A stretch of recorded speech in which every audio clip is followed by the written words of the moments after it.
이 시간 함께 찬송가 270장 변찮는 주님의 사랑과 함께 찬양하시겠습니다. 찬송가 270장입니다.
안녕하세요.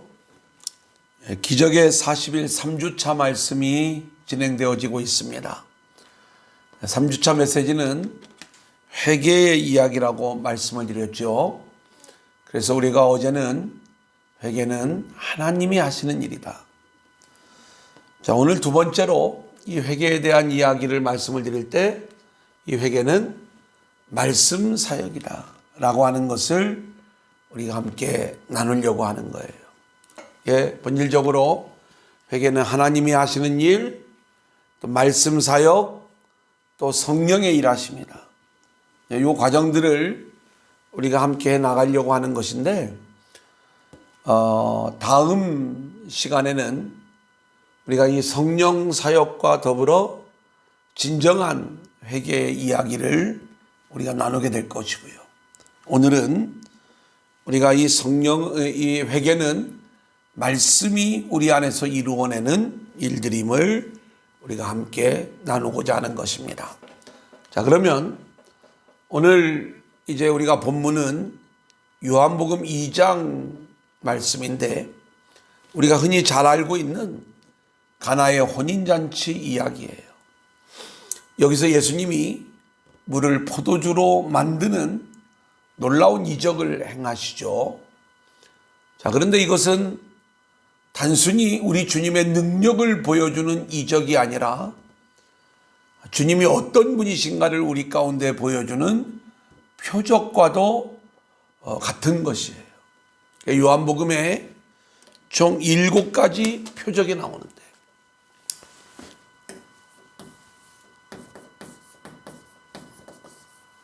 이 7 표적 이야기를 통해서 예수님이 어떤 분이신가? 왜 우리의 구세주이신가를 보여주는 사인인 것이다. 이렇게 말씀을 드릴 수가 있겠습니다. 자, 그러면 오늘 먼저 예수님은 이 땅에 어떻게 오셨는가? 요한복음에서는 1장 14절에 말씀이 육신이 되어 우리 가운데 거하심에 우리가 그의 영광을 보니 아버지의 독생자의 영광이요 은혜와 진리가 충만하더라. 자, 우리 주님은 말씀이 육신으로 이 땅에 오신 분이 바로 예수님이시다. 이것을 우리 가운데 말씀해 주고 있습니다. 오늘은 그 말씀으로 오신 우리 주님과 관련된 그 이야기를 우리가 함께 나누고자 하는 거예요. 자, 오늘 본문 요한복음 2장 1절로 2절을 보니까 제가 읽어드립니다. 사흘째 되던 날 갈릴리 가나에 혼례가 있어 예수의 어머니도 거기 계시고 예수와 그 제자들도 혼례의 청함을 받았더니, 자, 성경을 보면 간혹 이런 표현들이 있어요. 사흘째 되던 날. 도대체 이 사흘째 되던 날이 언제를 얘기하는가? 우리가 이제 보통 주석을 보면 당시에 유대인들은 결혼식을 하면, 결혼식을 하면 보통 일주일 정도의 기간 동안 잔치를 하게 되었는데, 아마 이 일주일의 잔치 중에 사흘째 되던 날이었을 것이다. 이렇게 이제 해석을 해놓은 주석책이 많이 있습니다. 근데 실제로 이거는 조금 문제가 있는 해석인 거고요. 이 요한복음을 보면 이 요한복음은 창세기를 떠오르게 하는 내용입니다. 그래서 우리가 창세기 1장 1절을 보면 태초에 하나님이 천지를 창조하시니라 그랬죠. 요한복음 1장 1절에도 태초에 말씀이 계시다는 이야기로부터 시작이 되어져요. 그리고 창세기에 보면 첫째 날부터 일곱째 날까지의 창조 이야기가 나와요. 근데 놀랍게도 이 요한복음의 말씀도 동일하게 첫째 날부터 일곱째 날까지의 이야기를 이 요한복음 1장과 2장에 담고 있는 거예요. 자, 이 내용을 조금 제가 설명을 드리면 이런 겁니다. 첫째 날 빛을 창조하시죠. 창세기입니다. 둘째 날 궁창이 들어오면서 물이 윗물과 아랫물로 이렇게 나뉘어지죠.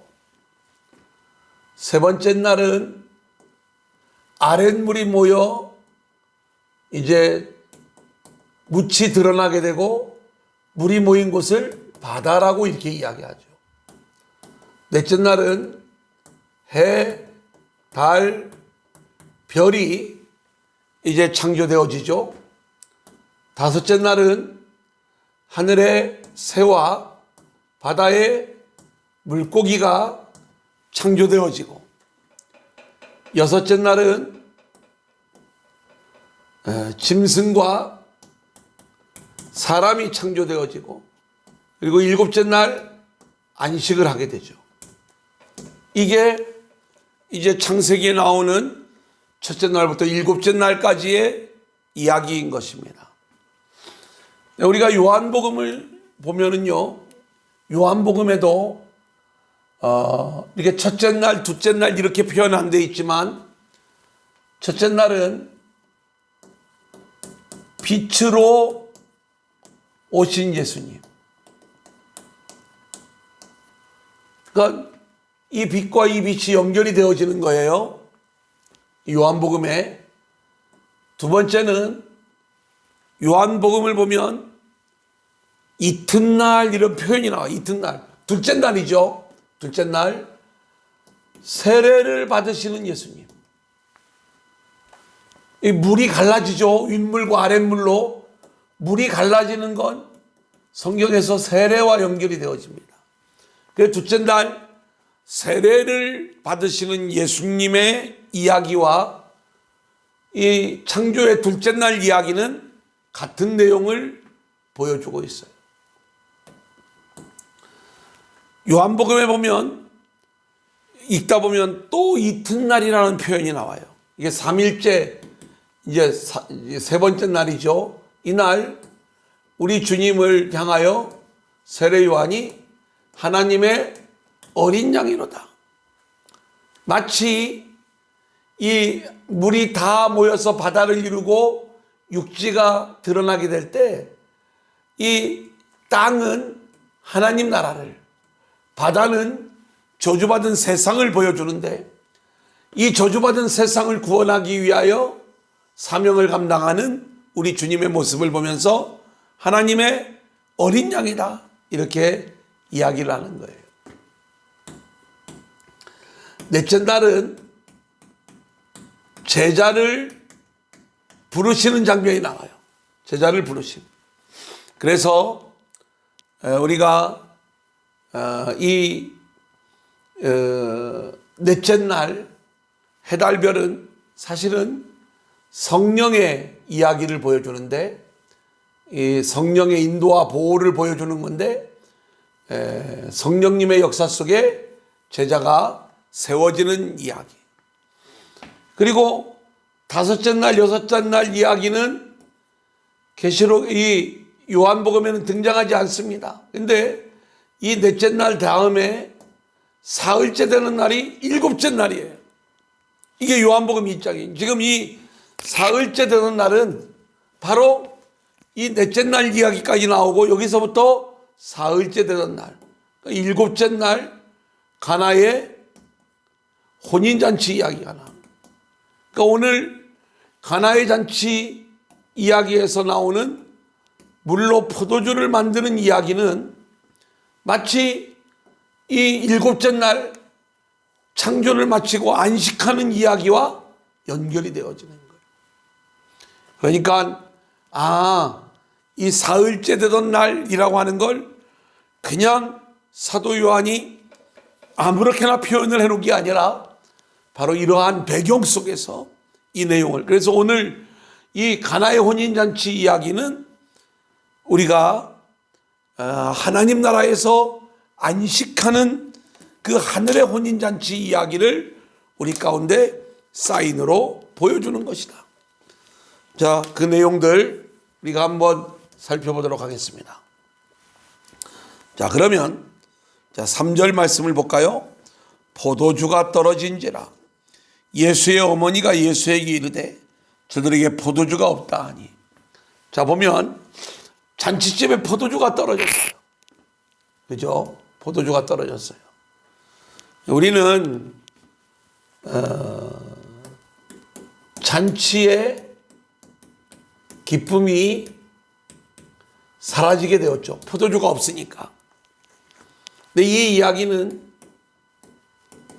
예수님이 만들어주신 포도주로 뭐가 회복되냐면 잔치의 기쁨이 회복되어지는 이야기를 보여주는 게 오늘 말씀이에요.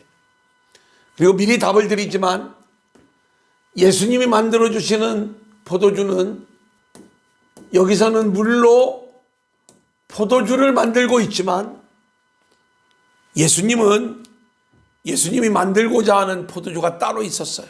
자, 볼까요? 잔치집 포도주가 떨어졌을 때 예수님의 어머니 마리아가 예수님에게 이야기하는 거예요. 예수님, 포도주가 떨어졌습니다. 이 포도주의 문제를 예수님께 부탁을 하고 있는 거죠. 그러자 예수님이 뭐라고 이야기를 하냐면, 여자여, 이 포도주 없는 문제가 나와 무슨 상관이 있나이까? 지금 아주 심오한 얘기를 하고 있는데 뭐냐면 예수님이 어머니를 여자여 이렇게 불렀다고 육신의 어머니에게 좀 불경스러운 표현이 아니냐 이렇게 생각할 수가 있는데, 이것은 한 여인을 높여 부르는 그러한 이름이에요. 그리고 이렇게 어머니라고 안 부르고 이렇게 여자여라고 부른 데에는 뭔가 이 포도주 사역과 주님의 메시아 사역이 연결되어지는 모습을 보게 되어지는데, 이 혼인잔치집에 포도주를 만드는 일은 예수님과 상관이 없는 일이고, 예수님이 내 때가 이르지 않았습니다. 이 얘기는 뭐냐면, 내가 정말로 포도주 만들 때가 따로 있을 것인데 아직 그 때가 되지 않았습니다. 그러면 예수님이 말씀하시는 진짜 예수님이 만드시는 진짜 포도주의 때는 언제를 이야기하는가? 이것은 우리 주님이 십자가를 질 때 우리를 위하여 보혈의 피를 흘리게 되거든요. 그것을 주님이 만들어 주시는 포도주라고 이야기하는 거예요. 예수님은 실제로 이 포도주를 만들기 위하여 십자가에서 보혈을 흘려주심으로 우리를 위하여 포도주를 만들어 주시고, 그리고 이 포도주를 마시는 자들은 하나님 나라의 주인공이 되는 거예요. 그리스도의 신부가 되어 하나님 나라의 혼인잔치 자리에 주인공이 되는 거죠. 그 잔치의 기쁨과 즐거움을 맛보는 자가 되는 거죠.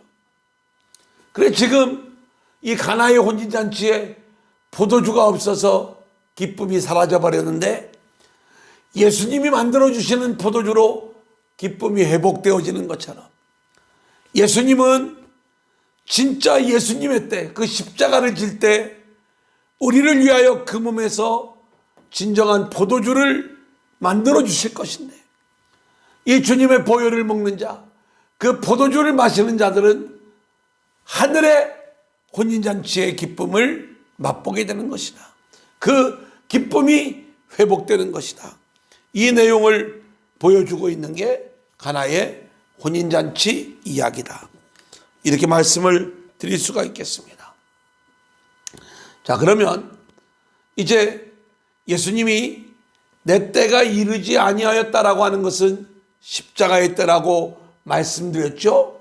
예수님이 진짜로 만드시고자 하는 포도주는 십자가와 깊은 관계가 있는 거예요. 자, 그런데 보세요. 이제 이렇게 예수님이 말씀을 하셨는데 5절에 보니까 그의 어머니가 하인들에게 이르되 너희에게 무슨 말씀을 하시든지 그대로 하라 하니라. 자, 너에게 무슨 말씀을 하시든지 그대로 순종해라. 그러니까 포도주의 은혜를 체험하는 그 길은 기쁨의 회복, 그죠? 이게 포도주의 은이죠. 이 일을 위해서는 우리는 뭐를 해야 되느냐? 말씀에 순종해야 된다. 무슨 말씀을 하시든지 그대로 하라. 자, 그러면 예수님이 무슨 상관이 있나이까? 이렇게 이야기를 하셨던 예수님이 이제는 뭐라고 하시는 거예요. 자, 6절 말씀을 6절부터 9절까지를 보겠는데, 거기에 유대인의 정결 예식을 따라 두세 통들은 돌 항아리 6이 놓였는지라.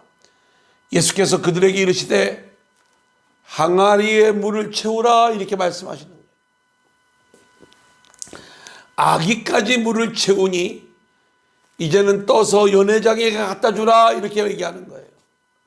갖다 주었더니 순종했더니 연회장은 물로 된 포도주를 맛보고도 어디서 났는지 알지 못하되 물떠온 하인들은 알더라 이렇게 말씀하고 있는 거예요. 아주 심오한 복음적 진리를 말씀을 하고 있는데, 자, 여기 보면 돌 항아리 6이 놓였는지라. 6. 여러분, 성경은 늘 이 숫자를 통해서 우리 가운데 말씀하고 있는 것이 있어요. 그래서 창조의 이야기 속에 6은 우리 사람을 만드는 날이었죠. 6째 날. 그래서 깨어지기 쉬운 연약한 사람, 우리의 인생을 보여주는 그러한 숫자가 6인 거예요. 근데 여기에 이 돌 항아리가 비어 있어요. 깨어지기 쉬운 그 연약한 인생의 모습을 보여주는데, 여기에다가 뭐를 갖다 부라고 말씀을 하시냐면 물을 채우라 이렇게 이야기하고 있어요. 굉장히 중요한 얘기입니다. 지금 이제 우리 인생을 보여주는 항아리에 물을 채우라라고 이야기했을 때 조금은 은유적 해석이지만 성경에서의 물은 말씀을 얘기해요. 우리가 보통 생수 이렇게, 이게 진리의 생수, 우리의 영혼의 목마름을 해결해 주시는 하나님의 말씀을 이야기하는 거예요. 우리가 이 내용을 좀 이렇게 묵상을 해보면 연약한 우리 인생 가운데 말씀을 채우되 아기까지, 그러니까 우리가 늘 말씀으로 채워지는 말씀의 사람이 되어지기까지 온전히 그 말씀을 채우는 인생이 될 때 우리는 하나님이 하시는 놀라운 일들을 경험할 수가 있는데, 이 물이 포도주로 바뀌는 그러한 놀라운 신비를 경험할 수가 있다. 우리가 이 하나님의 말씀 속에서 이제는 주의 십자가를 깨닫고 그 은혜 안에서 구원함을 받게 되는 이 놀라운 그 비유의 이야기가 이 안에 담겨져 있다. 그래서 이제는 떠서 연회장에 갖다 주라.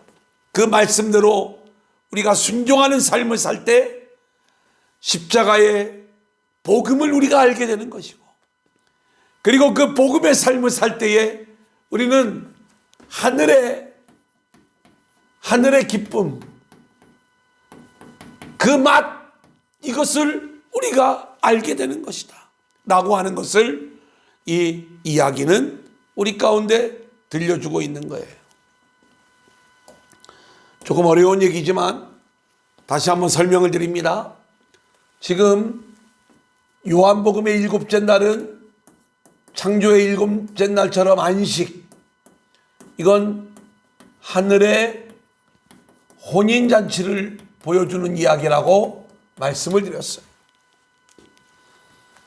항아리는 우리 인생의 항아리예요. 우리 인생은 연약해요. 그리고 비어 있어요.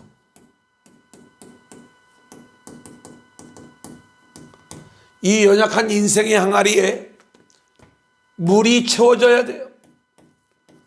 말씀이 채워져야 되는 거예요. 우리가 지금 진행하고 있는 기적의 40일은요, 매일매일 우리 인생의 항아리에 하나님의 말씀을 채우는 사역이, 이게 바로 기적의 40일이에요. 우리가 이 기적의 40일에 나와서 매일매일 우리 아기까지 물을 채워라. 적당히 말씀으로 내 인생의 절반을 채우면 안 돼.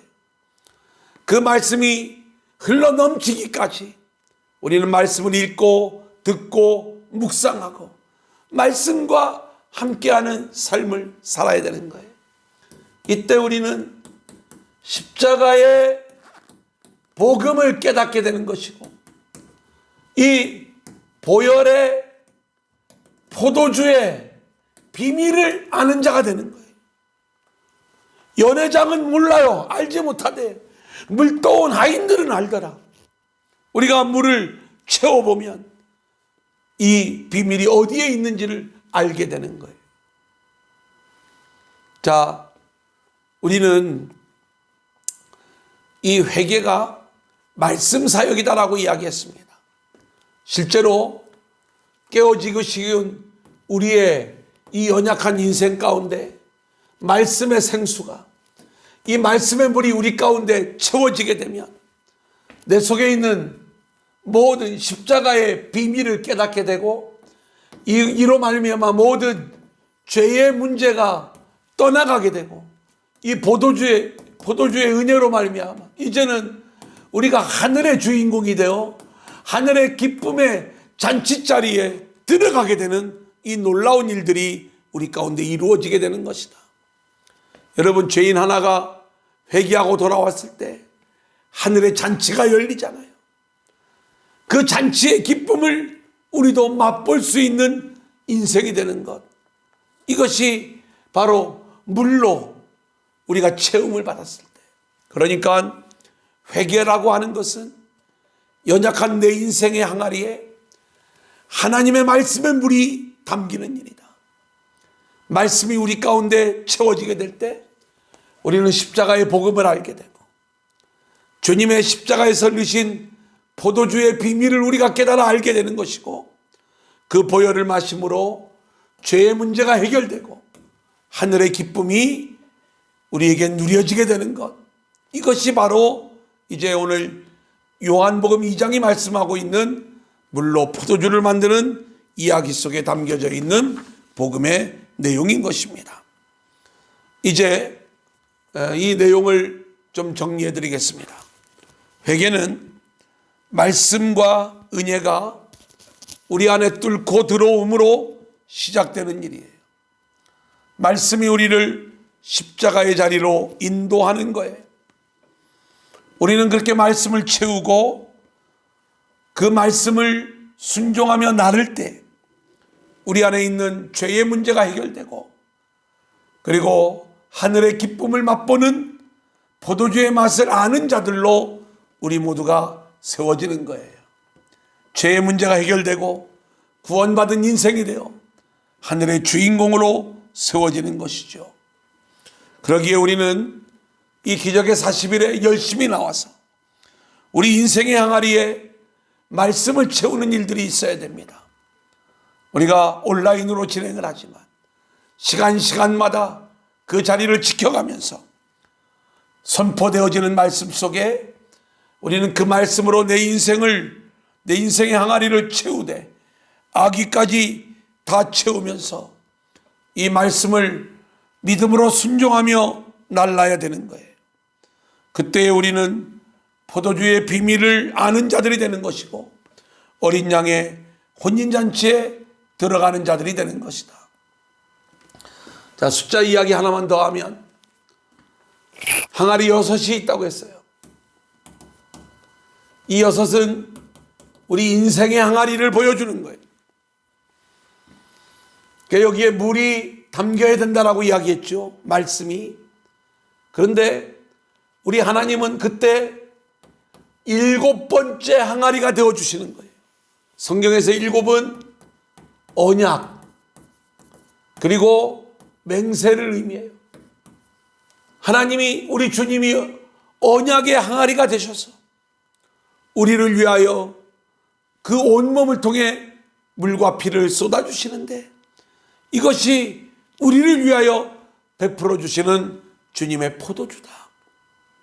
그 포도주의 은혜가 이 7번째 항아리인 우리 주님의 십자가로 보여지는 것인데, 이걸 맛보기 위해서는 우리 인생의 항아리에 물이 채워져야 된다는 것.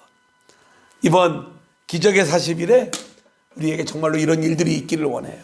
그래서 말씀으로 우리가 채워지면서 십자가의 비밀을 깨달아 알게 되고, 보혈의 포도주의 맛을 알게 되고, 죄의 문제가 해결이 되어지고, 그래서 우리 인생의 모든 문제가 해결되어지는 이 놀라운 축복과 기쁨이 우리 모두에게 있어지기를 주님의 이름으로 간절히 축원합니다. 감사합니다. 오늘은 여기까지입니다. 이 시간 찬송가 268장 죄에서 자유를 얻게 함을 우리 함께 찬양하시겠습니다. 찬송가 268장입니다.